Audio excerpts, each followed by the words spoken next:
This is Real Talk Radio. This is Real Talk. High Praise Ministries presents Real Talk. This is Real Talk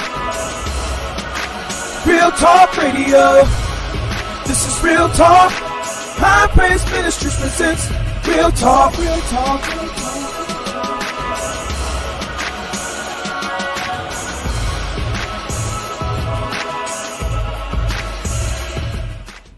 All right.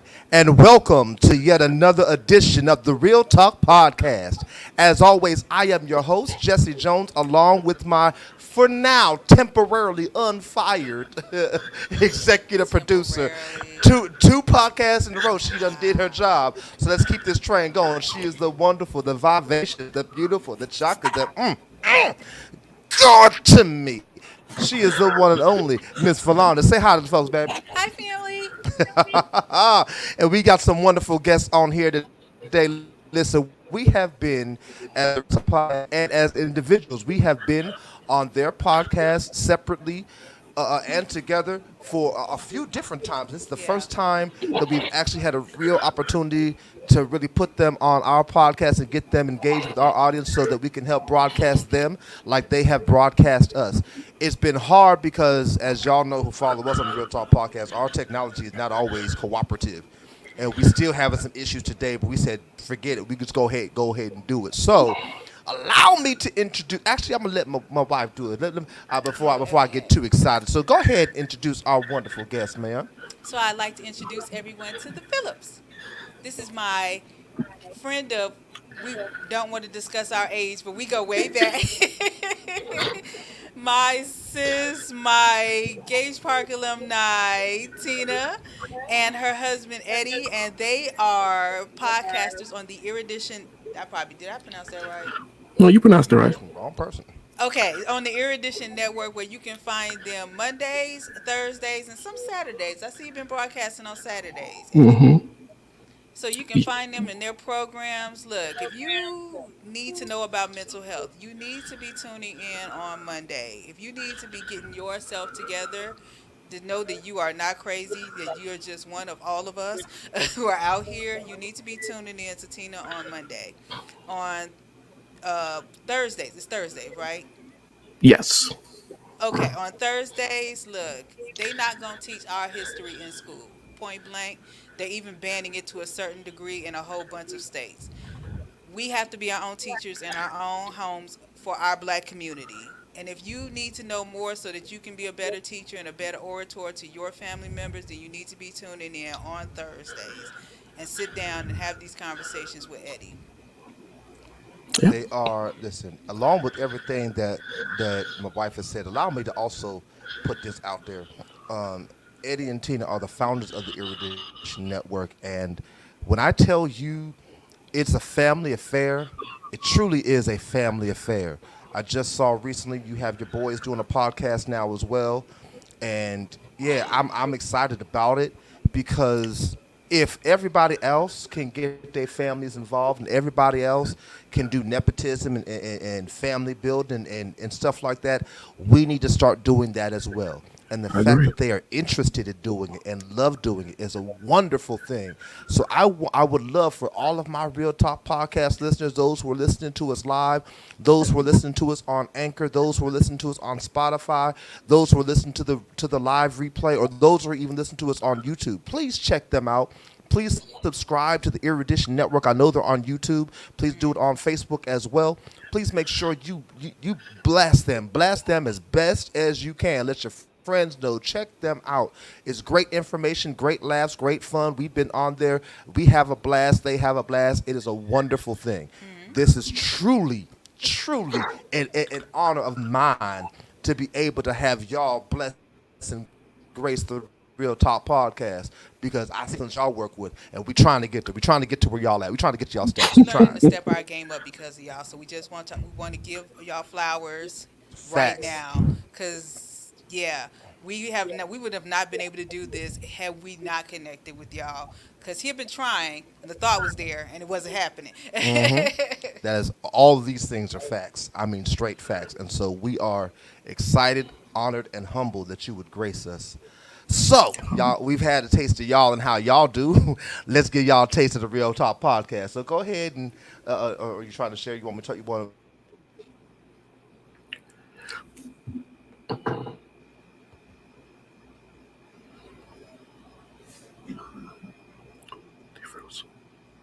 Is freezing up. Okay, there we go. It just decided on my end. It just start buffering and circling out of nowhere. This is what I'm talking about when I'm talking about we could be having technology problems all the time. It just act like it don't want to do It right. happens. We got Dudley. But here's the thing: like I have a whole separate modem. We are hardwire Ethernet connected into my laptop. Mm. And the signal strength on the modem, it has a display. It says that the signal is very good, but I'm looking at the signal on my Wi-Fi, or excuse me, the on my laptop, and it's showing that the Wi-Fi is just barely there. And I'm like, what is going on? This is the stuff that we have. At least we ain't had nothing fall yet, so we trying, we So far, so trying. good. So Have for you y'all who are, have you all tried what browser do you use? I'm right now I'm using Chrome. I've tried using Firefox and Okay. Edge, Okay. and we still get the same problems. Yeah, because sometimes one of those browsers they'll act crazy. You might have to switch the browser. Who is your provider? Maybe you need to call them. I know I've had to call the provider so many times. We have Well, we have Xfinity, Xfinity, but we also have a backup, our T-Mobile. backup is T-Mobile. We have Yeah. T-Mobile's internet at home. This is exclusively for when we do service and when we do our podcast.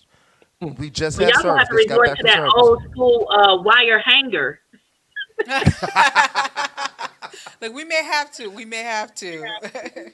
If a It lot of you is, stand on one foot, just Right. hold Like, up with hold two on, hold on. hands. Right there, don't move. but I'm looking so far. I'm looking so far on my phone. 'Cause I'm keeping this tracked on my phone as well. And so far, I'm not seeing a whole lot of buffer. We look like crap. Y'all look good, but we look like crap at the moment. But that's all right. It's That's as your long fault. as as long as stuff can be heard, and we'll have all this buffering. I'm good. But all right, so. Now that you have shared yours, and I'm blaming you because as soon as you started sharing, it went haywire. We gonna go ahead. We gonna go ahead and Well, get I started don't know. We with use our computers. And what you guys are doing, I think you're using like a camera, a separate camera. Yep, yeah. he is. Maybe I do that because I like there's the a wide connection shot. problem with You like to watch it? Because Okay. listen, I'm gonna be honest, and I love my wife, and I know she loves me, but we are not as small as we used to be, and the two of us cannot fit in the shot of this one of this one webcam. That's not gonna work. It's just, Hmm. and my other and co-host, I speaking of have what I Eddie's call different the locations. I also have what I call the pastors group. So I have two other pastor friends of mine that also co-host with me, and they're not small men either. They are also both. One is about me and a half. The other one is about me and three other me's, and so we're not all gonna fit. And it's for me, it's more fun to have them in house and us be able to interact because we play off each other much better than trying to always stream. So we decided to do that. And it's just I yeah, got you. Well, you have to but it get ain't the been. idea of why the voice is coming over better than the visual, and it's because it's two separate entities that's trying to Bluetooth in. So that could be it. I'm hoping it stays good. Like I said, I'm looking at my phone now, and so far, So far, so good. so far so good. So I'm Yeah. just praying that it stay this way for the whole podcast because I like to have fun and I get frustrated when stuff start going wrong, and it's very visible on my face once I start to get frustrated. So we hoping. All right. So go Well, ahead, Miss Philomena. Go ahead and let's let our family get to know your family. we're gonna put this up So, just a little more. oh, just a little bit closer. I'm Yeah, sorry. there we go. Speaking to the All mic, right. baby. You know how to do that. Speaking to the mic. Stop it. Stop it. That's towards the end of the podcast, okay? Um. Y'all heard it. Y'all heard it. Now she said she. Oh, never mind. Anyway, so tell us a little bit more about you. So, how long have you been married? Tina would probably get that wrong. Uh Okay, oh. yeah.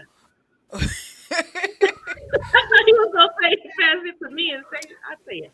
You say because I don't go by that Philanda. I go by when we were in high school when you and I was still in high school and I was dating him. Mm. It's cop Okay. out. But So no, Tina will probably get that wrong. We got married in we got married in 1999. So Okay, but look, he asked okay. me to Oh, marry him. that was when I was He graduating asked high me to school. marry him. So he was like, when he first asked to court me, he said, you know, I'm not asking just to be your boyfriend. I'm asking if you'll marry me. So don't that count? See, look at God. Look at God. Was stopping her from saying what she was. I don't know, because what you was talking and it I froze kid again you on you. not. Like it like froze up as soon as you begin to answer. I think that was God trying to stop your answer. That's what I think. I think he was like, It should count because he asked me to marry him when he asked me to date him. He said, I'm not asking to date, I'm asking to marry. yeah, but it wasn't contractual. Ah. You gotta look at the Because if that I don't was contract. count until the I dating do him was at a said, and different, there's a marriage I should have license and cheated, that's everything. all. I should have been dating more than just him. That's what it is.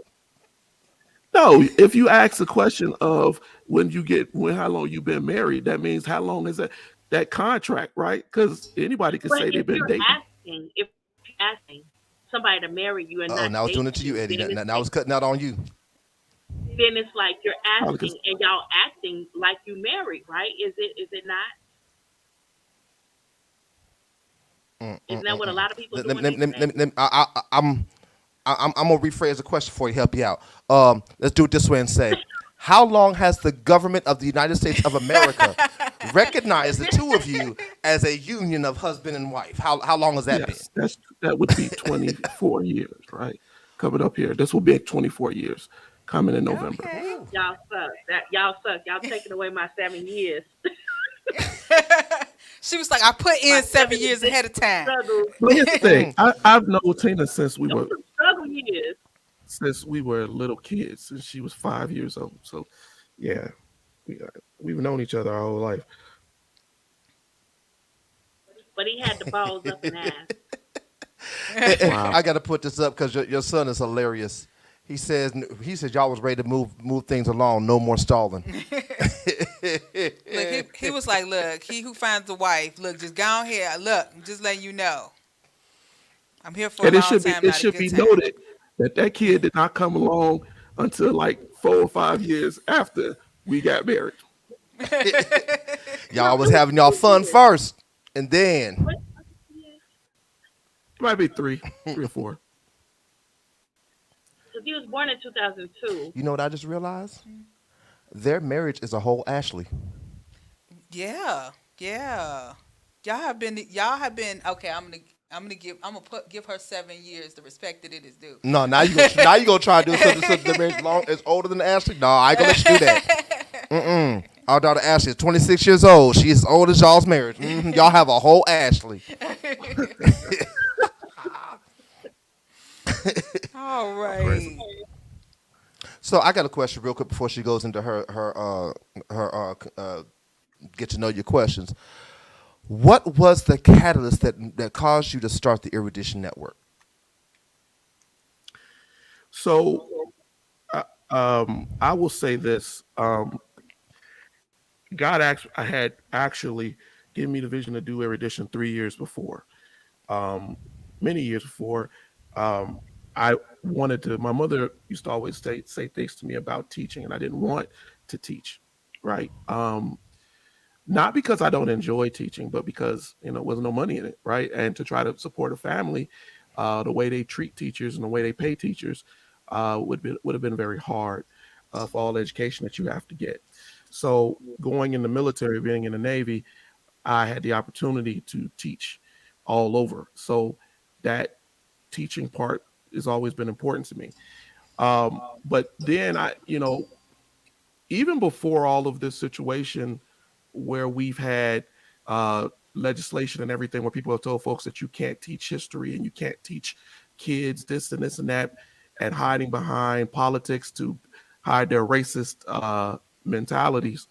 Um, God had already Agenda. kind of said that, look, we need to, this is what needs to be done, give people, not just my kids, uh, but others the opportunity to learn things that I was taking for granted that people knew. See, I used to be under the understanding that people who were older knew this history because they lived through it, right? That was the thought. And then I came Makes to the sense. talking to people, realizing what they did not know, and it was shocking to me. Um, and then the other part of the equation was it's funny because when I proposed during Erudition to Tina and the boys, I wrote up a full on PowerPoint, put an agile My scale dude. in there, told them what kind of shows that we may have, to the kind of the timeline that we might want to do. I told them all what they could possibly do, but then I gave stipulations on, okay, I know Tina has a lot of things going on with school, so that would be difficult. So I want you to be prepared that that's a weekly commitment, right? With the But even boys. before that, he had an idea, and I said, "Yeah, okay, let's do it." But he had to go the business route and the lecture route and the example I route. well, you could call it that, but I do things in a very logical method because I also like to internet streaming is difficult, and it's also unforgiving because people lie, Yes. there's mistruth, folks come on and they challenge, and if you're not prepared, Hmm. you can go and say that an inappropriate thing that they're pushing you to do, or you can find yourself in a hole going, okay, I'm saying something that maybe I really don't mean, but I'm caught, right, and not prepared. So our whole thing for Erudition was to educate, educate, educate, provide people a path and a place that they could go to. That's why the boys have their Erudition generations, right? For young people. Why Tina does her mental health. Why I teach history. And there are other things that we want to do later on. But the fact of the matter is, those are the fundamental things that we wanted to do. Reach out to those who need the help. All right, all right. So go ahead. And ask you about maybe just give them about two or three, Oh, depending on how okay. many you want to do. Yeah. Well, before we go into that, so Tina, what made you want to go into the mental health arena? Good question. Well, I've always been in psychology. It was just innate in me. Growing up in church all my life, I would um, kind of see like a need where people would like say things, and the things that was catching my attention was, um, you know, the acts of the human mind and behavior and how they were behaving to stimuli and things like that. And I wanted to understand it better and put to it. There's a Mhm. such thing as psychology. So I was like, let's to that. But I try to do things, other things like computer information systems and programming. So I'm definitely into that. I'm all in with that. But it's still, again, reverted right back to the human mind and behavior, because it's humans that's developing this software programming and manipulating the AI, and things like that. So it's like, and those things are mimicking the human mind and behavior. So I was like, if this is going to be big, this is epic, this is more profound than a lot of people are actually are emphasizing. So, and I noticed another one of my interests was business management. So I have a Mhm. whole lot of interest. So that's why it all led me to industrial organizational psychology, and that's why I went into that even more so.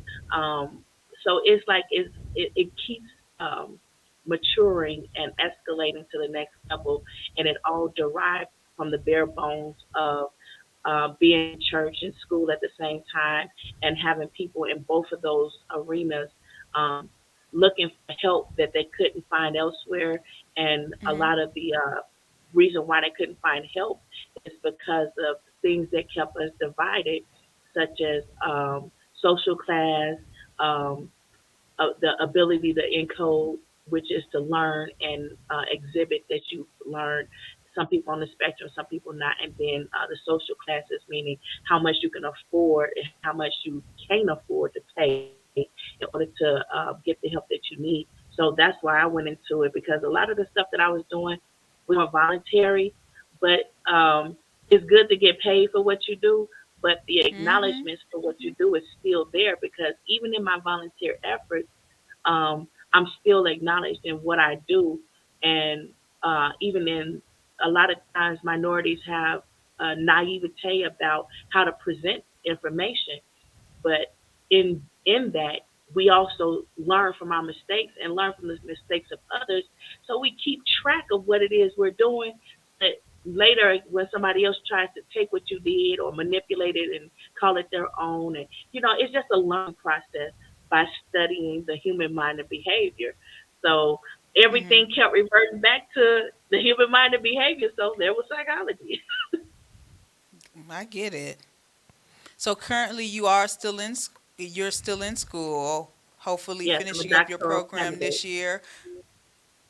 I'm sorry, your doctoral candidate. Yeah, I'm trying to get out of there. I've done everything, so it's just a matter of getting the team on board with it, and the Hmm. team are experts that have already, got their PhD. So I'm trying to get mine.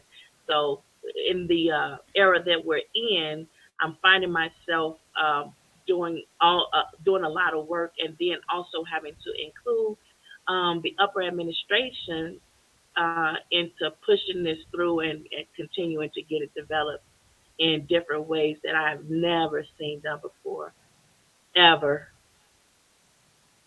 Yeah. And and so, well, one more question for Eddie. First of all, you mentioned that I forgot to mention at the beginning. I don't. You're retired from the Navy, right? Still here?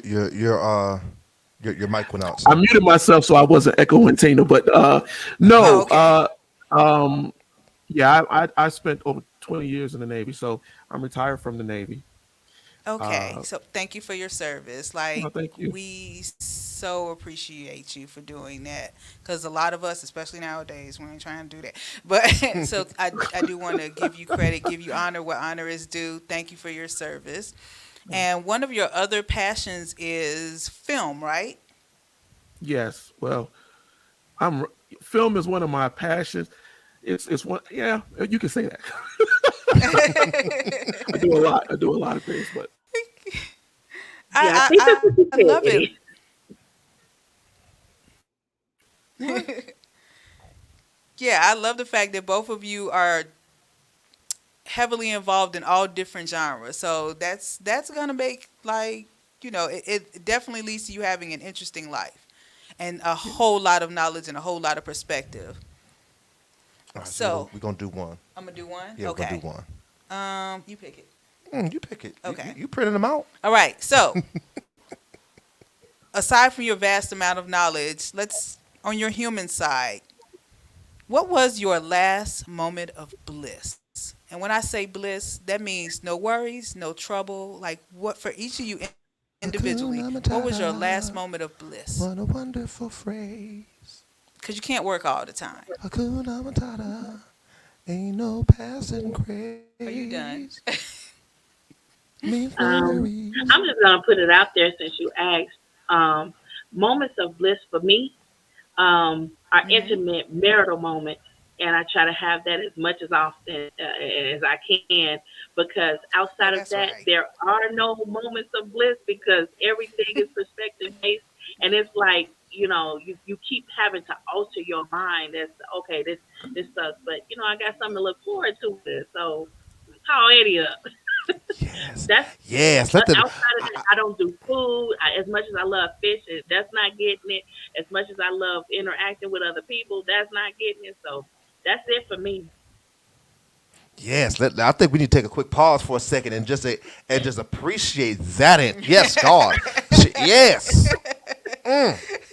She said as often as she can. Yeah, God.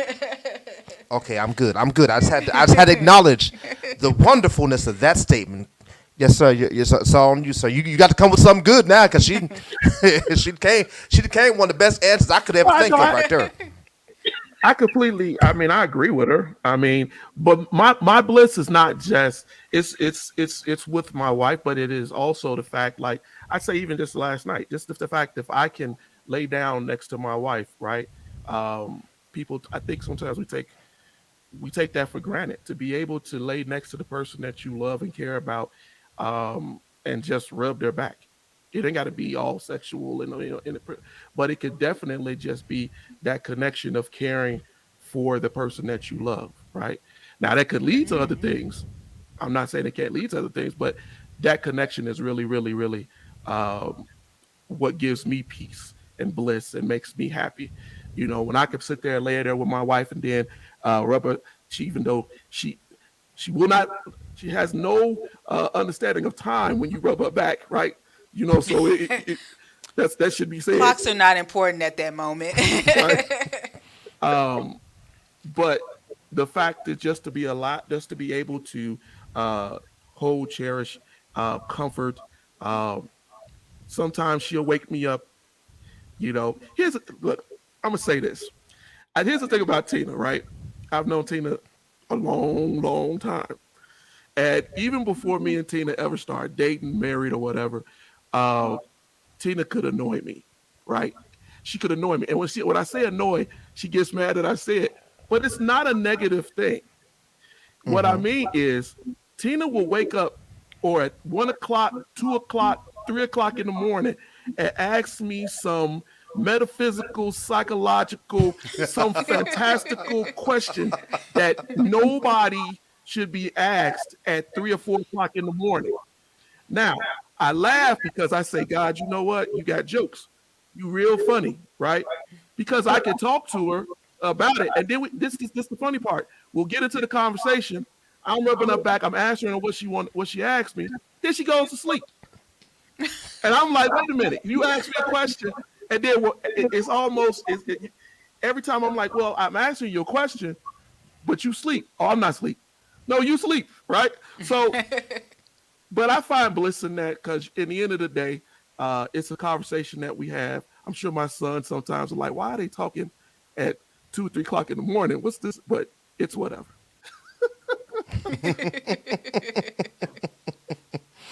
So with that, we're gonna take a real quick commercial break, and I mean super quick commercial break. So we'll be right back after this commercial break from one of our sponsors for Real Talk, and we're gonna hit up our first topic. Hey y'all, what's going on? My name is Marcus, host of Correct Me If I'm Wrong podcast, and I do the show with my co-host Candoria Lier. We are based out of Albuquerque, Pennsylvania. On my show, we talk about pretty much any and everything. You can catch our content on Spotify, Apple Podcasts, Google Podcasts, Anchor, and YouTube. So if you ever get a chance, make sure you check us out. Greatly appreciate it. Thank you. Don't forget to smile. It's a good look.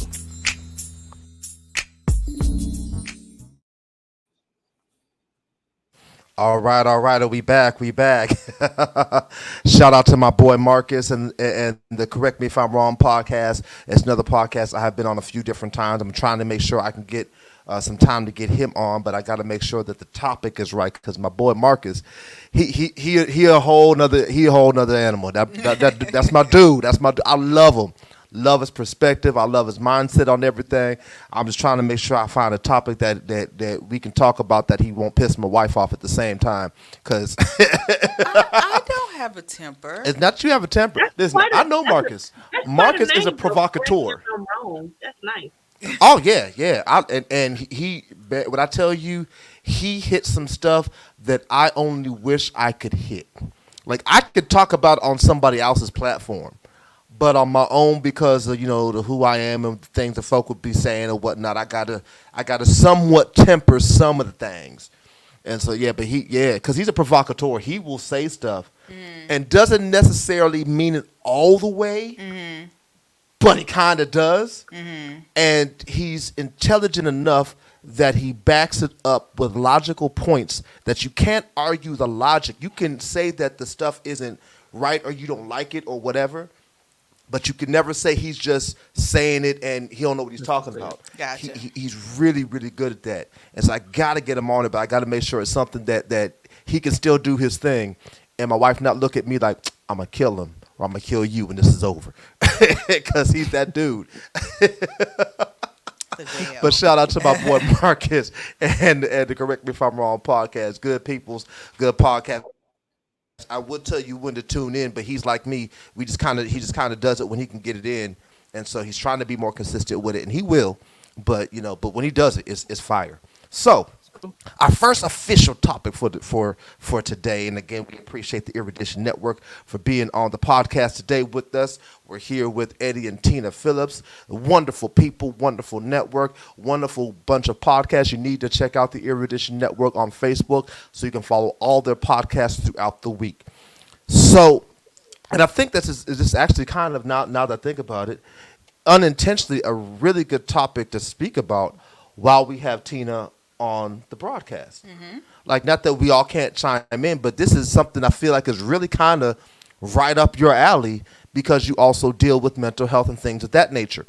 Dysfunctional family and how to deal with dysfunctional family and dysfunctional family members. And when I say dysfunctional family and dysfunctional family members, I'm not necessarily talking about those who may have mental, I don't know if it's mental handicaps or deficiency. I don't know what the PC word is. Right. But the PC word for that thing, where we would say that there are some dysfunctions going on. I'm not necessarily talking about those. I'm talking about, some of the toxic family members and some of the craziness that we deal with in family that overall makes our family experience kind of dysfunctional. So, how do you go about let's do it this way first. Who, without naming the person, just in case they happen to watch or they happen to be on the broadcast at the moment, who is your most who's your most dysfunctional family member? Because we all got one. I can say mine because he ain't ever gonna see this because he ain't on social media. It's Joshua. I can say him, and I love him. But the boy needs, yeah. So, who is your most dysfunctional? You mean within my family? Yes, ma'am. Okay. You ain't got to name the name. You can name the title if you want, but you ain't got to name the name. Okay, I would say it's always the one that thinks they know and can diagnose everybody else and exclude themselves. Okay. All right. I like that. Sharice. Sharice said all of them. Sharice is one of our members. And she said all of her people. They running neck and neck. Brother Eddie, what I almost want to call him Brother Eddie. I'm so used to being formal. I'm trying to take the churchy off. It's hard. Who is your most dysfunctional? I would say those killers in your family. We all got killers in the family. We call them them generational killers, right? Really Those ones who, as people get older, as people get more vulnerable, they prey on them, right? And there are always going to be those individuals who are in your family. Whether you admonish them or not, you have to be wary of them because they are there, right? And it could come down to psychological murder, where they're killing your spirit, your mind every day. It could be spiritual murder, where they're keeping you from a happy, blissful spiritual place. Or it could just be physical, where they play a part in your actual demise by either stealing from you, taking from you, abusing you. So those family members are most dysfunctional and the most, in my opinion, the biggest threat. See, I took that wrong. I thought when you was talking about, He's talking about literal killers. Look, listen, I did. Listen, he said killers. My father-in-law alone. Well, he dead, so I can't talk. Listen, I love my daddy, but he dead, so I won't talk about him. That's why I said I ain't got none. Because my daddy's dead, and I love him. And God rest his soul, because he turned his life around, gave it to Jesus, and my two older brothers is saved because we came up under a saved mama and daddy. But outside of him, because I don't know the rest. I really don't. I don't know the rest of my family. I know my two older brothers. I kind of, sort of, almost know I guess he's half brother. Is half one that wouldn't save daddy? Yeah, okay. Half brother. I know him. I know 3 of my aunts are on my mother's side, and my cousin on my mother's side. I got a bunch of play cousins, they ain't really cousins. So that's about all I really know of my family. And ain't none of them really dysfunctional all like that, or killers like that, because I don't talk to none of them. There's that one aunt. No, I don't talk to her. So she ain't killer to me. I don't talk to Oh. her. Like you can't be a killer to me if I don't deal with you. I don't. I literally don't really have any real contact with any of my family, with the exception of my two brothers now, and that is mostly now because mom and dad just passed. So we have started to band together a little because mom and dad are gone. But outside of that, if it wasn't for that, I barely talk to my two brothers. So and it's really me. I'm the problem. I don't really deal with them. When I left home, I left. Everything that had to deal with home, except mom and dad, I was like, bye.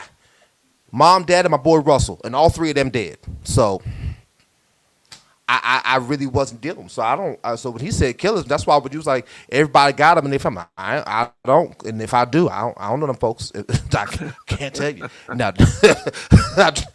Now dysfunction, I can deal with. I can talk to you about some of that, but the killer part, I get what you're saying though. I really do. For me, because they're there, Because but I probably don't know them. here's the thing, though, Jesse. The effects of those folks, that's our families, right? But those folks don't just limit themselves to your family. We still deal with those folks in our jobs. We still deal with those folks in our societies. We still deal with those folks in our cultures. When the King made the comment and he said that the shattering blows of the Negro family have made it fragile, deprived, and often psychopathic, right? Because of the things that we have to deal with, and by going through them, the pain that we inflict to others. So even in our churches, even our social groups, in our schools, there's always that dysfunction that, yeah, it comes from that family. It comes from how people are brought up. So even though it may not be your immediate family, we all dealing with them killers in our own different way. That's true. That's true. I'm gonna give you the chance to answer the same question. Who is, without naming, although most of them probably ain't watching no way. Who is your most dysfunctional family member? Just get the title if you So can. I'm gonna have to side with Sharice. Like I come from a dysfunctional family. Look, I'm part of the problem. Let me just be honest with myself. I'm at some point in my lifetime, I've been a part of the problem. As much as I try to balance it out in my later years as being part of the solution, I'm also a part of the problem. But I think when it comes to dysfunctional family members, I think we have to get away from the premise that it is just people who we come from the same bloodline. Like our family and being dysfunctional, our family, especially nowadays, our family is what we make it out to be. Like for all intents and purposes, our family right now is us, Ashley, soon to be Jacob once they go ahead and tie the knot, and Layla. Like that's our immediate family. And I wouldn't call none of y'all dysfunctional. Crazy Yeah. maybe, but not Yeah, we crazy, dysfunctional. but yeah. But so that is our family is the two of us getting together and combining and making a family for ourselves when we come from families that are, Crazy. a little oppositional to deal with. That's a good best way to say it. But I think part of dealing with dysfunctional, and especially what Eddie was talking about, those killers, is establishing our own family and how we live our lives.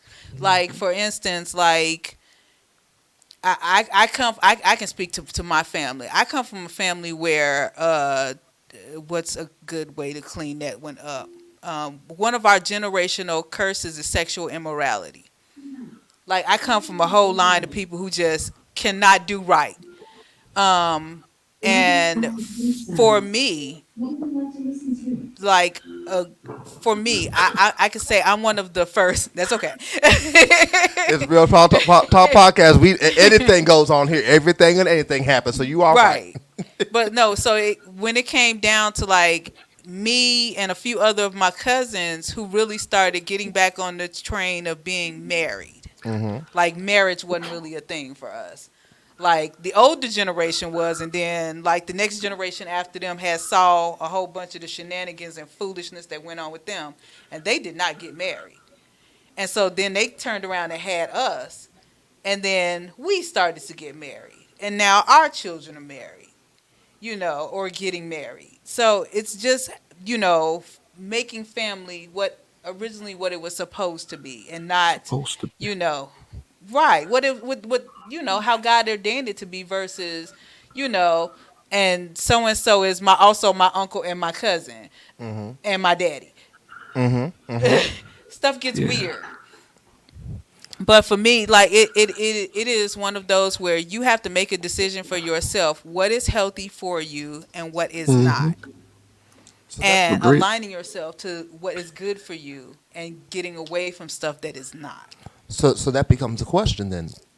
When you have dysfunction around you, and assuming you're not dysfunctional, which is a whole nother issue in itself, people learn to admit that they have dysfunction in them. When you come from dysfunction or have dysfunction all around you, how do you then successfully identify what is healthy?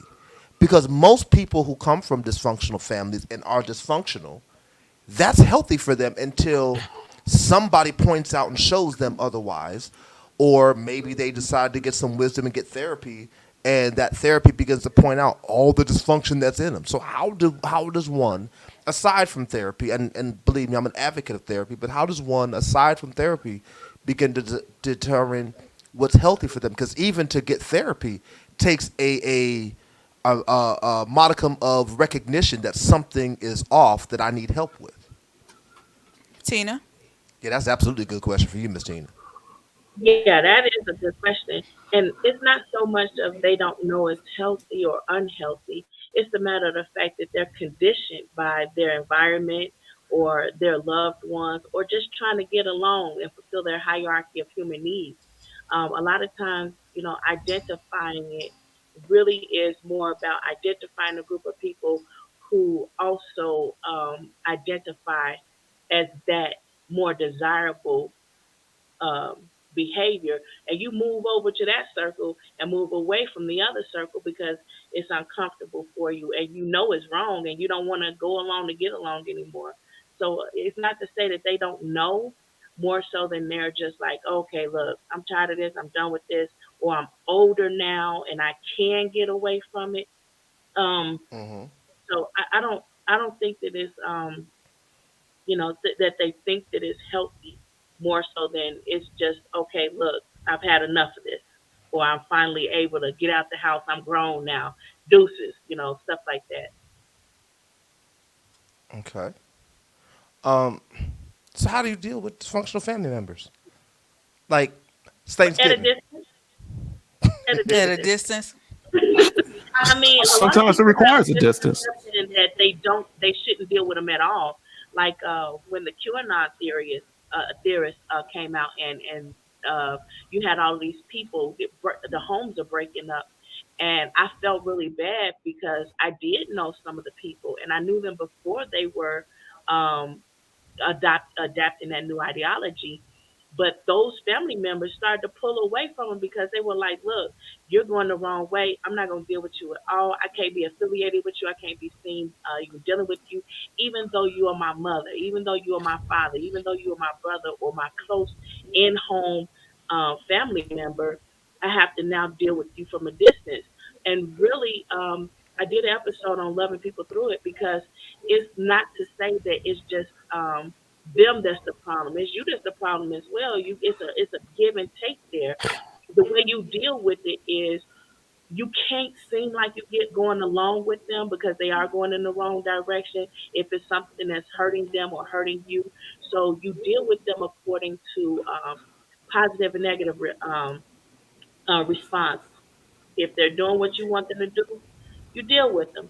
When they're no longer doing what you want them to do, then you don't deal with them. And then they'll relearn how to get along with you with that song and dance, and then you'll be back to be able to be more close again. That's how you deal with it.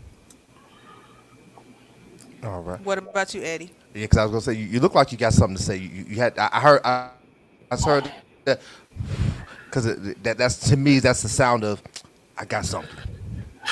So my issue with Black family, and I think to everything that all of you all said is that, we I have to look at it from a historical baseline. And one of the issues with more so than any culture in this country, African African Americans, Black people, however you want to term yourself, the children of the slave, we have a different path in this country.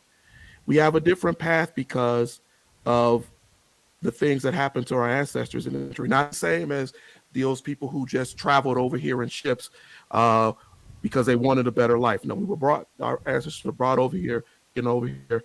They were assaulted, they were abused. So when you look at that, what causes Black families dysfunction?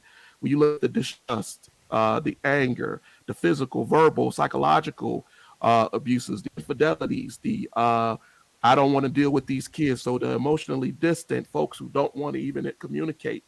Um, and then the partnerships that are mutually disabling because neither one of the partners have tried to align themselves or get some help to break the conditioning or generational curses that they have. It leaves us broken. And a lot of broken comes because of our ancestors who were broken. The father that you had to look at was the massa, right? He was the big daddy, the papa, right? But if your papa that's calling himself daddy is coming in and raping your mama and your sister sometimes at the same time, if the papa is killing your brother, your uncle, and your father, right? That creates a sense of dysfunction that we have never really tried. We have never really fully uh, got a resolution for. And so generations, because a lot of people don't realize we're not even a full 3 generations outside of slavery, right? That's So facts. and the reality is that the great great grandmama who saw her parents abused, right? He didn't really understand how to communicate that with her children, with her man. The father who had been the father of 10, 15 kids, right? Because he watched other men go and impregnate other women for the master, right? How do you learn to be a stable man that raises your family? You can have a family on the other side of town because that was permissible then, right? And your father and your Mm-hmm. grandfather told you that's what you could do, boy. So we have to understand that unless we start to admonish these things, unless we start to look at that history and the psychological ramifications of that history. So I'm not dismissing what Tina is saying. These things have to be taught. And it's the reason why they don't want us to learn about our history and what was forced upon us and what we had to go through. So I'm Did gonna I read answer that? off the. Yes, yes, sir, you did. And I'm gonna read off what your son has placed as well. He says they know by observing and comparing the lives of others to their own, which provokes a sense of peer pressure, instilling a desire to leave the dysfunction to be accepted by their peers. Good point. How do y'all respond to that? Tina. I think she's frozen. Yep. She looked like she Had to- and it was a great look on your face as you were frozen.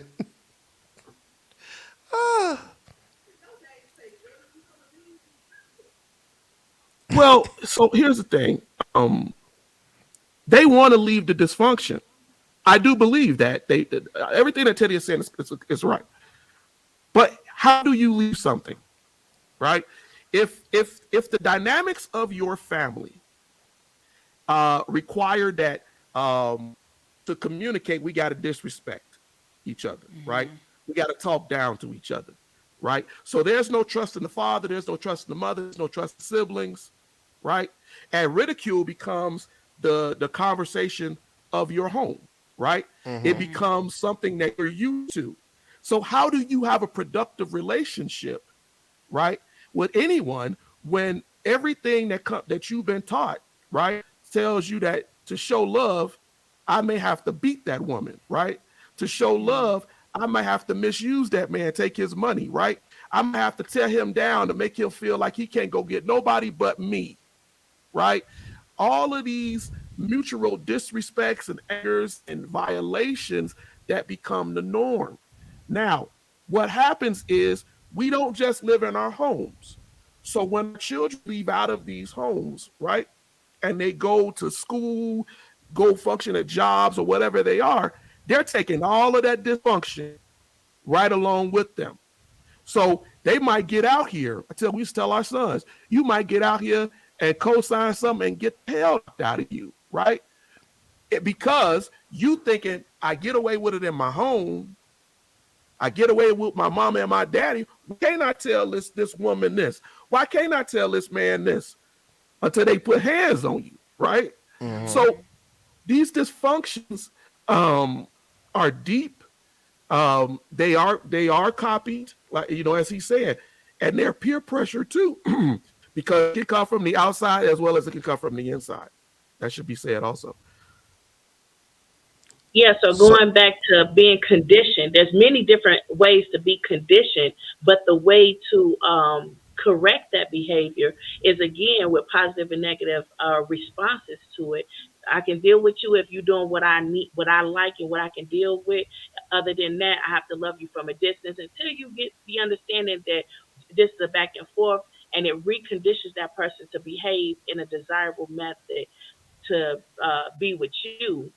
So yeah, it's different ways to be conditioned and to be motivated and fulfill those hierarchy of human needs, like the feeling to belong and get along with your peers and peer pressure. These are things that motivate you to con- be conditioned in a way that's desirable for whoever it is that you're trying to be around.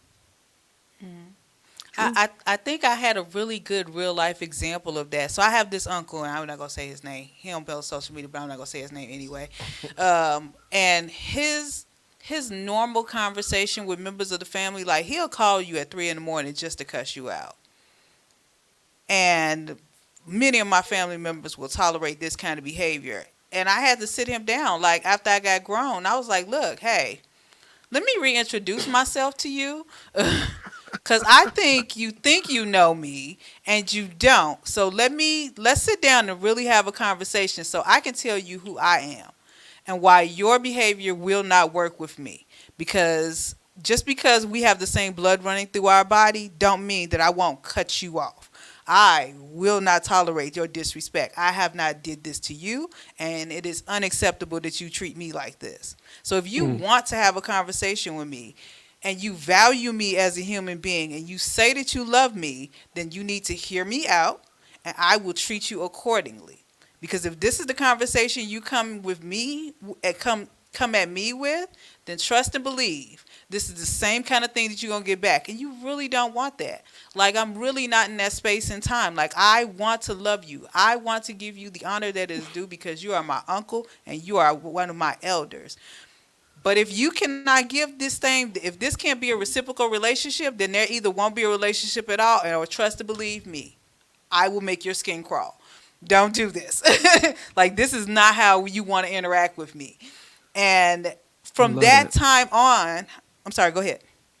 no, you say you love No, I it. love Yeah. that. That Yeah, so from that time on, like he will do it to my mother, which is his sister. He will do it to my sister, but to this day, he never comes at me with that. Matter of fact, the only time that he will call me, it is to genuinely because somebody needs to be prayed for, or he just wants to have a conversation about a positive topic. Like because I think especially when we're kids growing up in our family and dealing with our elders, they think that that's if that's because that behavior was acceptable for them, that that should be acceptable for us. And all of us weren't raised that way.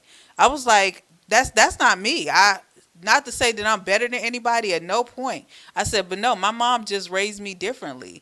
And as an And even if adult, you were I raised know that way and you decide that that's not for you, then you decide that's right. not for you, and that follow through that you've given them is helping them to understand to do what you want. Right. I tell them, I was like, I'm not going to give people on the street or allow people on the street to give me the same level of respect of at least getting an opportunity to get to know me. And you, because you're a family member, because we have the same bloodline or come from the same bloodline, I'm not going to give you the opportunity to right out of the gate disrespect me just because of that. Get to know me and then deal with me accordingly. Now, if it's some stuff you don't like about me, cool beans. So be it. If I did you wrong in any old kind of way and you treat me accordingly, cool beans, no problem.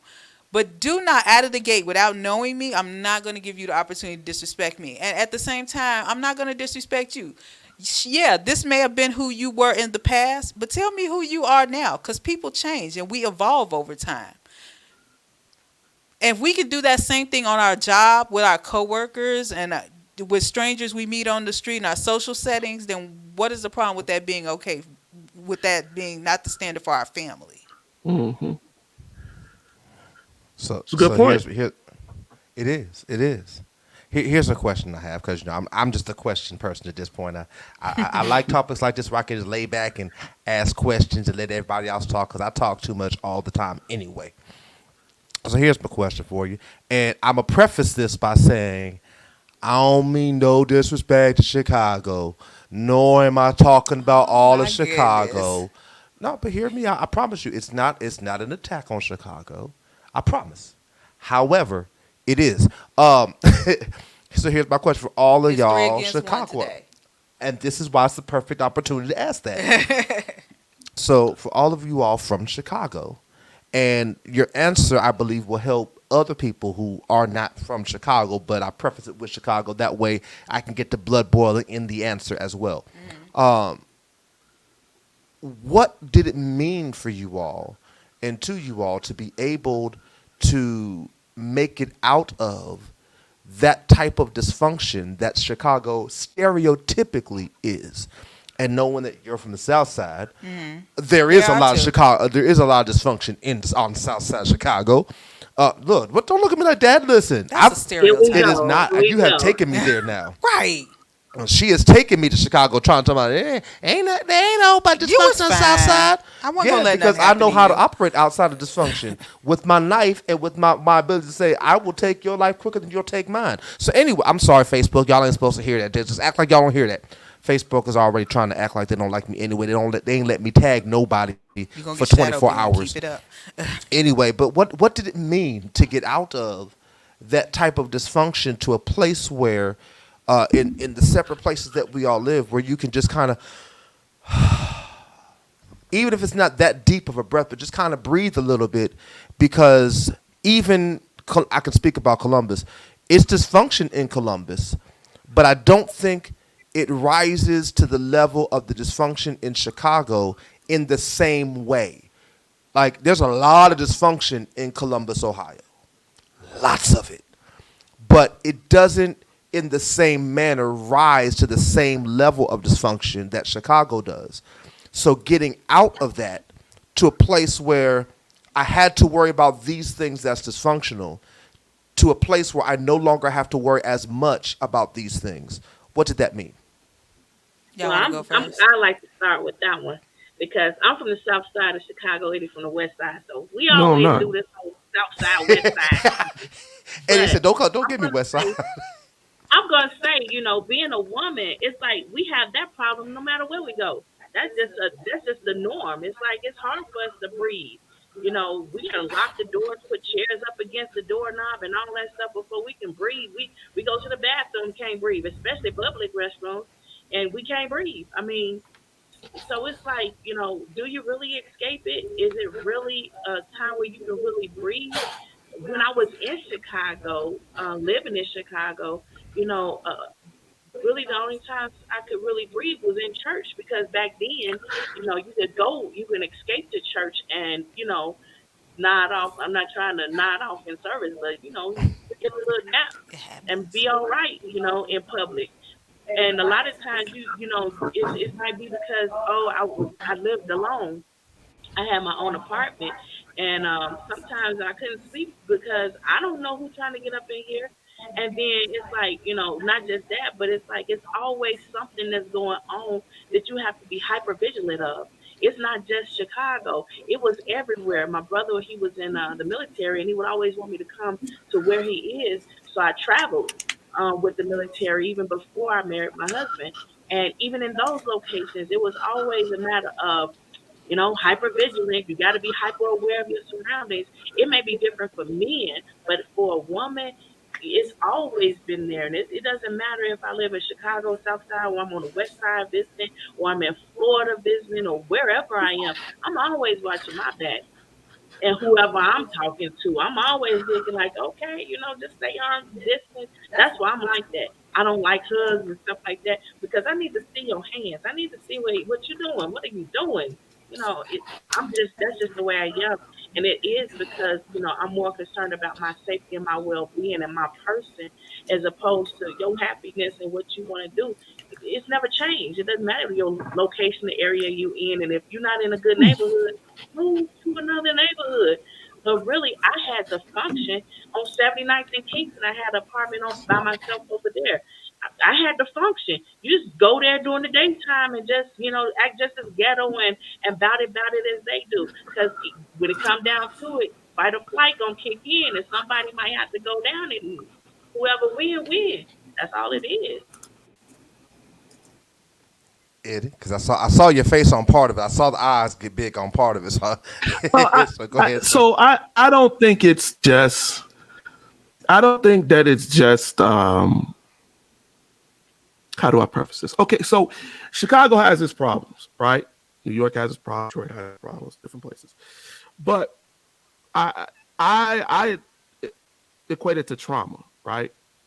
Because here's the thing: if you grow up, and she says I'm from the West Side. I lived on every side of Chicago for the first part of my life. We moved from the North Side to the South Side to the suburbs, back to the South Side to the West Side. I was everywhere.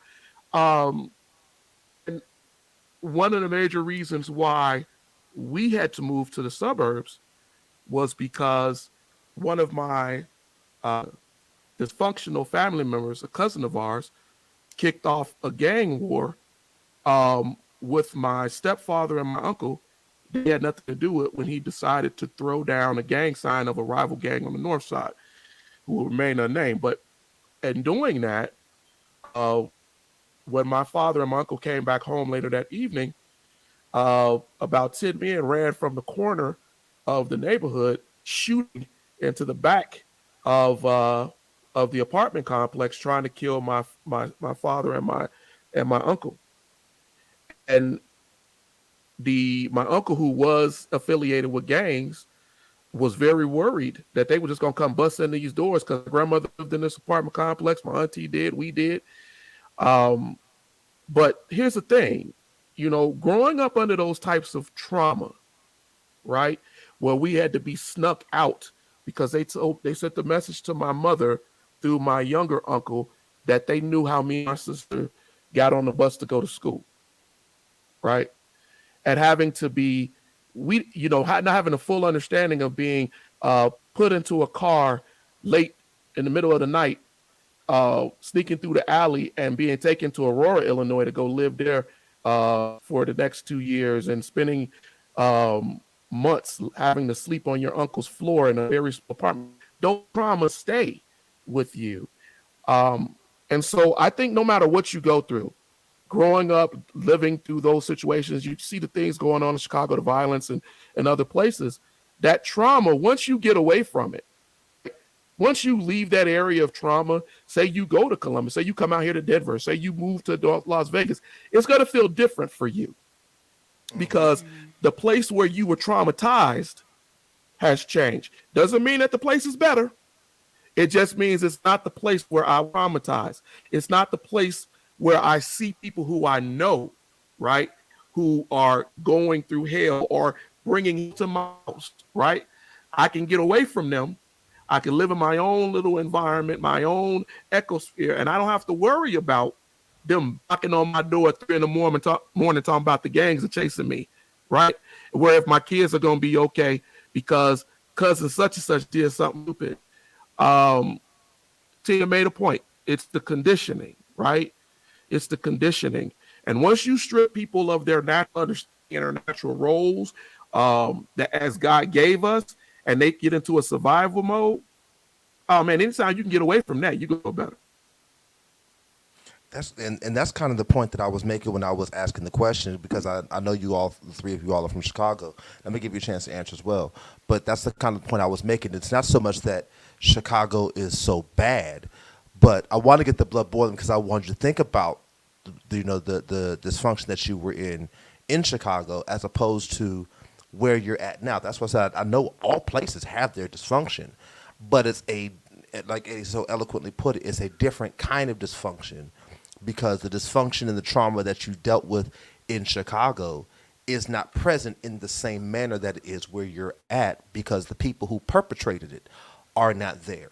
If you had bad experiences with police in Chicago, those officers are not in Denver, they're not in Atlanta, they're not in Columbus. There are still horrible police officers all over the country. They just don't have the same name. And so it's a different kind of dysfunction. You see what I'm saying? So Well, that's why sometimes I those was asking. people are actually there. I've seen a lot of like Chicago people here in Colorado, and what I've seen is a lot of people they take the opportunity to be in a different location to change their persona, change who they are, Uh change huh. how they behave, and that's great because yeah, they are there. For example, a good example, police get fired or they leave before they get fired and they go to a different location. That's their opportunity to change who they are. College students go to college and they take that opportunity to change who they are or what people see them as. So yeah, they're there. They're definitely there. Yeah, I think that's the case, especially like being down here in Atlanta. Like if I swear, like half of Chicago picked up and moved down here at some point. Hmm. There's a whole bunch of us down here. Like I know, Where like you at guys least go? You disappeared. oh he we had a camera issue, so he gonna be off camera for a minute. Oh, okay. But yeah, so like I know at least three people that I went to elementary school and high school with who went to Gage Park with us who live here. What? Um, yeah, Crystal Jackson, she'll be fine. Okay. Yeah, she lived down here. The twin, Rodney. Rodney. Yeah, Okay Ronnie and now. Crystal. Yeah, Crystal lives down here. But like, I think while we were in it, at least for me, I can speak from my experience. Growing up in Inglewood and West Inglewood and the Roseland community, like for me, I didn't think it was a bad thing. It was just a thing. It was normal to me. Like worst case scenario, well, one of the worst case scenarios. So this guy got killed with an axe in front of our house. My mom saw it happen and was like, okay, somebody in the block called the police. We lived around the corner from the police. The police station was right there on 61st and Racine. Mm. And the police were called, but it took them a minute to get there. I was like, we could have walked around and took y'all the body for this matter, as long as it took them to get there. Right. But we still had the function. So my mom was like, nobody go out the front door, everybody go out the back door. We just we just existed. It just was a thing. Yeah, I totally get what you're saying, and that, in my opinion, is a really good example of how women constantly have to do function despite whatever's going on around us. We just because like you said, your mom was like, look, I still got to raise my kids. Look, my kids still got to go where they got to go. I still got to be mom at the end of the day. So you constantly trying to work around and trying to find some way around to do what you got to do. That's a great Right. example. Yeah, but like that's how we were trained. And I think a lot of people think of like, oh no, that's a horrible story. You're so traumatized. No, because like realistically, it made me who I am. So when I moved to Columbus by myself, being a single mom with a 5-year old, I'm sorry, she was 6-year old, like the stuff that they was doing didn't even phase me. I was like, this is weak. That's not really even gang banging. I think y'all saw some stuff that y'all saw on TV and y'all think that this is what gang bangs look like. Yeah, I'm yeah. like, right. I was like, this. I'm so unfazed by that. Like, realistically, I'm like, oh, look at you. You're cute. Oh my God, look, your little gang banging, so cute. Like, I think when I realized it was an issue or that maybe that wasn't the norm for everybody else is like a small thing. Like, especially like I would walk down the street and white people would speak. They'd be like, "Hi, how are you? How's your day?" And I'd be like, "Whoa, who you scared me?" I didn't know how to react to that. Like the first couple of times, like I'm literally, Like I was like, what? Hey, what's up? And then like more and more people kept doing it. I was like, whoa, okay, y'all need to stop coming at me like that. I was not ready. Because you're vigilant. Me, yeah. I'm like, this not normal. Like one time me and my daughter were walking from the grocery store and we were carrying grocery bags and a woman pulled up on us. It was a woman, just a little old woman pulled up on us and was like, oh, do you need a ride home? Are you okay? And I was like, oh, absolutely not. You go somewhere, go. We trying to do kidnap. I don't know you like that. But she legit, like, come to find out, like, months later, that she was actually one of my neighbors who had been seeing me with my daughter, and she genuinely just wanted to give me a It's ride. nice. Now, right, I was like, that is unacceptable behavior to me. You And came you at me know, way too hard, they too know your fast. number. And it's like Right, we try to convey to them that what do you mean that's that's too much. This my life, this my norm. And it's like right, this, I've been carrying this burden all my life, and now you telling me it's too much. Now I don't understand what you're saying. Well, right. but black women, it's a different thing too with black women because, you all, and I'm trying, y'all, trying not to go historically on y'all. I'm trying to just give you a thought, No, no, go ahead and do you. You all right. You good. but I'm going to just say that historically, right, black women have been put into a situation where your matriarchal influence, impulses, and everything, right? You have to learn how to um, live through a system. I know it takes the word system, but live through a system in this country that traditionally, historically, has victimized your husbands, your sons, and your daughters, and it makes you very hyper vigilant because your grandmothers, the different parts of the family, we're conveyed these stories. We see these things, and how susceptible to violence things that you can be as a woman. But also, then what's that influence, and what can I do if somebody does something to those I love, right? I'm reminded of a Tyree Nichols situation that just happened, where they chased that young man down, three doors down from his mother's house, and he's screaming for his mother, right? In a helpless way while I'm lying here being beaten to death, right? And his mother said that when it happened, she had went in the room and she felt like something was wrong. You know, there are truthful things that black women, um, and I'm not saying any other culture doesn't go through things, but historically, you all have had to deal with that no other culture, except maybe the indigenous people, have ever had to deal with. And I would honestly also argue, really, to be honest, I don't even think indigenous women went through like black women went through and go I through. agree with you, Jay. Because legitimately, yes, they were raped like black women were raped.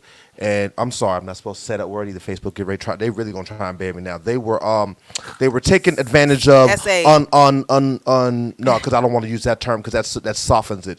They were brutally taken advantage of without their consent, like black women have been throughout history. But the difference is, to me, is that afterwards they were made to be unalive, whereas black women were done it continually for sport. Like the indigenous people, their tragedy and their eradication was more about we want what you have. And for us and black women in particular, it wasn't really about we want what you have. It's you're our toy and we're going to do with you whatever we want to. And so I know it's not necessarily popular to say, and people begin to call it the victim Olympics and all that other kind of garbage because they want to silence our trauma. I truly believe that our people, in particular black women, are more subjugated and have done worse than any other people on the face of the planet. Like I completely it's bar none. percent agree with you. When you were talking, it made me think about, when Toni Morrison wrote "Beloved," right? And Toni Morrison was being interviewed about her choice in writing. And I showed my kids recently an interview where this white woman asked Toni Morrison, when are you going to write from the perspective of people that are not black? And she kind of basically told her, the fact that you even asked me that and they don't realize, maybe you don't realize how racist that is. The voice of the black woman has been stifled. It has been stifled even now to a larger extent by this country. Um, she's had to make decisions that no other um, culture has had to make. And when Toni Morrison wrote Beloved, where you think about a woman who would be willing to kill her child before allowing that child to be enslaved. And that wasn't just something to write in a book. There are documented historical facts of that happening, right? Um, Killing themselves, having to watch their babies get taken from them that they will never see again. When we look at all of those historical facts and our subject we're talking about tonight, a dysfunctional family, she has been required to keep that family going, even though she could have been maligned by black men, white men, or anybody. I don't have any problem with a black woman feeling hypervigilant. We should never have a problem with her feeling that she can't trust. We ask ourselves, why does she feel that way? And do everything we can to try to make her feel comfortable. But when we talk about molestation, incest, rape, right? Those things that are taboo in the black community that we don't like to talk about, but everybody seen somebody or known somebody who talks about it eventually, maybe it's because we painful. have that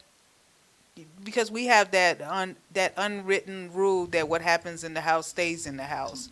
Yep. Which is quite possibly the most dysfunctional statement that any family or any person could make. And I've had friends of all races, ethnicities, creeds, and colors, and I promise you, I don't know any other people that have that mindset of what happens in the family stays in the family.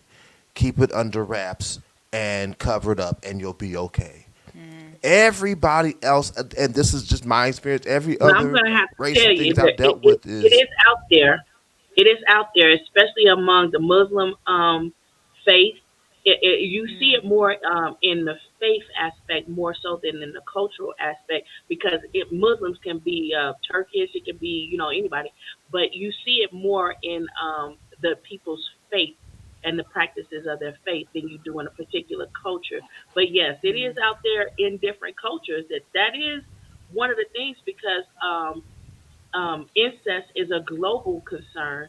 Um, um, not that we're not gonna say the R word like you said, but having non-consensual sex forced on a woman is a global concern. It's not just a cultural concern. So these problems are shown in studies where it's not just exclusive to one culture or even one environment. It's everywhere. It's global.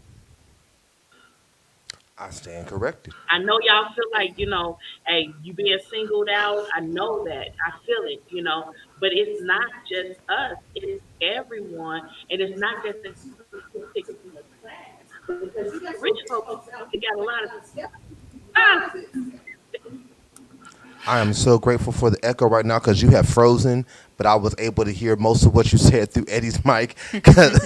So can you repeat a little bit of that again so the folk can hear you better? Because I know they probably couldn't hear you like I could.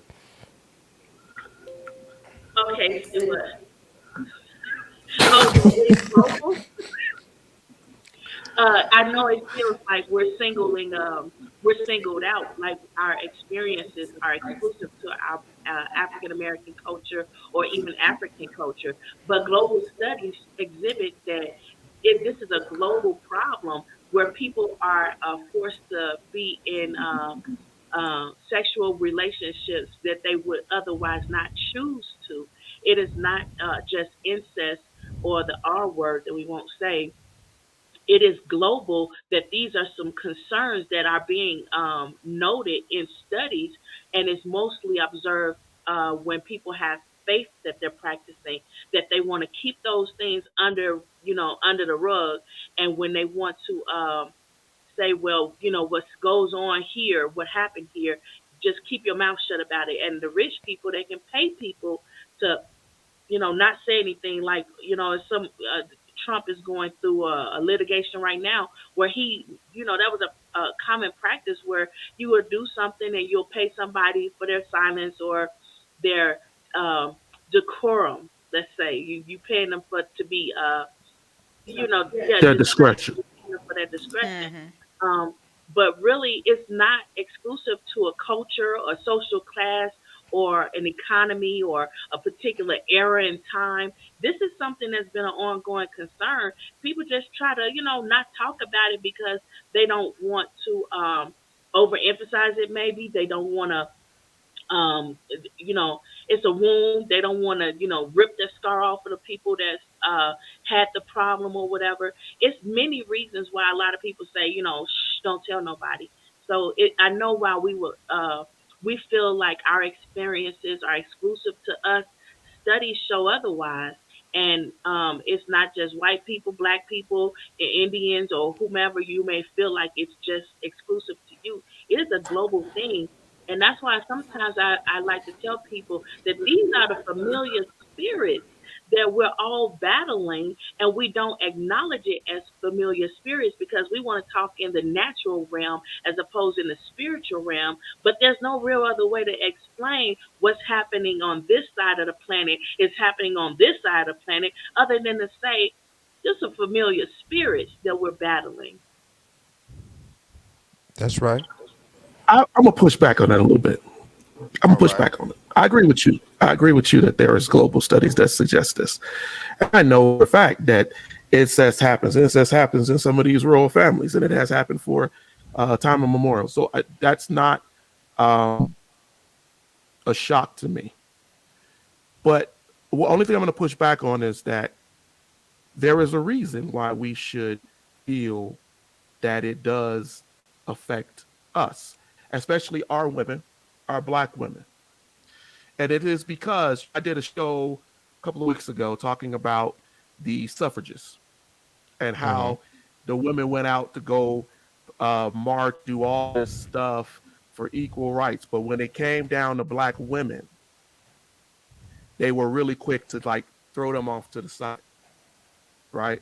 And that equal women's suffrage, as we're taught in our schools and everything, and we praise all of these women, white women.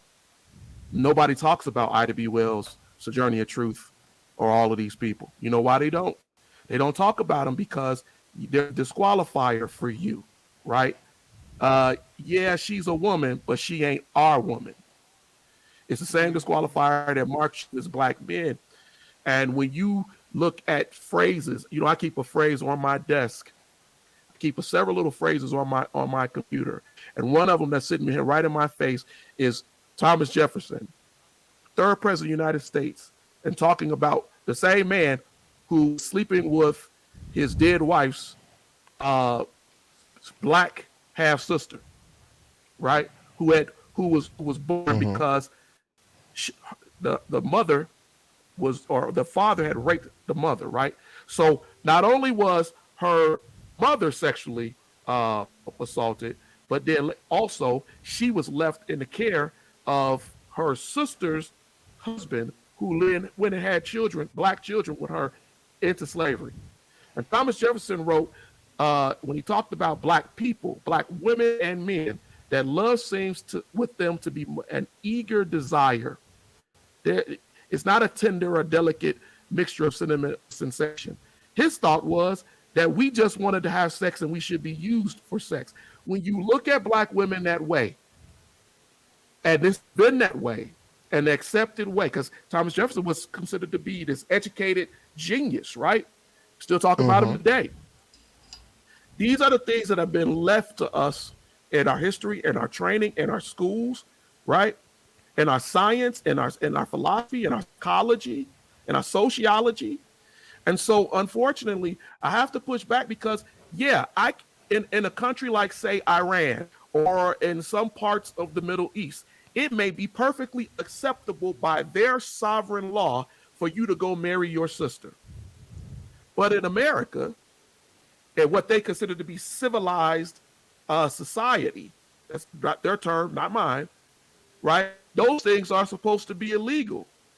But that didn't mean that it didn't happen and that it doesn't still happen. But just because it's legal don't mean that the woman wanted it or liked it or would prefer it. I'm not making that statement. What I'm saying is, right?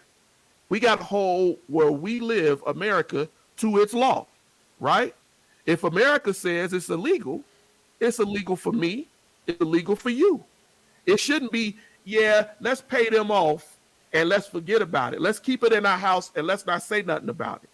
It should be something across the board because this is what America established, right? That's what I'm saying. And let's not knock the fact that they still do it to us. Black women are still getting grabbed off the street. They're still vanishing, right? These things, these sexual assaults are still happening. And Black women and Black men are feeling like they got to go marry outside of their race because they got this mentality that if they go outside their race, they're going to get better, right? It's going to be better. So it's a lot. It's a lot. That you know what? That's a good point. Here's what I want to do, because that's to a smaller degree, to a kind of degree, ties into our next topic. Some of the things that you said, not totally, but it kind of ties in a little bit. So I want to take a quick break, hit up one of our sponsors real quick from the Real Talk Podcast, and come back with that as we deal with what I'm going to call for today, the Real Talk Hot Topic.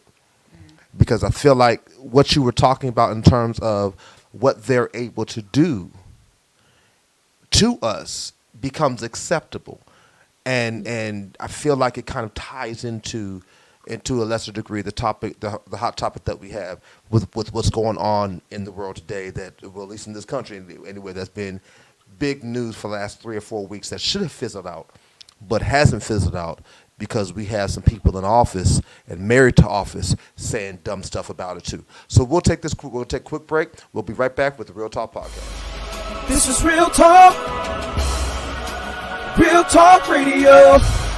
This is Real Talk. High Praise Ministries presents Real Talk. Real Talk. This is Real Talk. Real Talk Radio. This is Real Talk. High Praise Ministries presents Real Talk. Real Talk. Real Talk.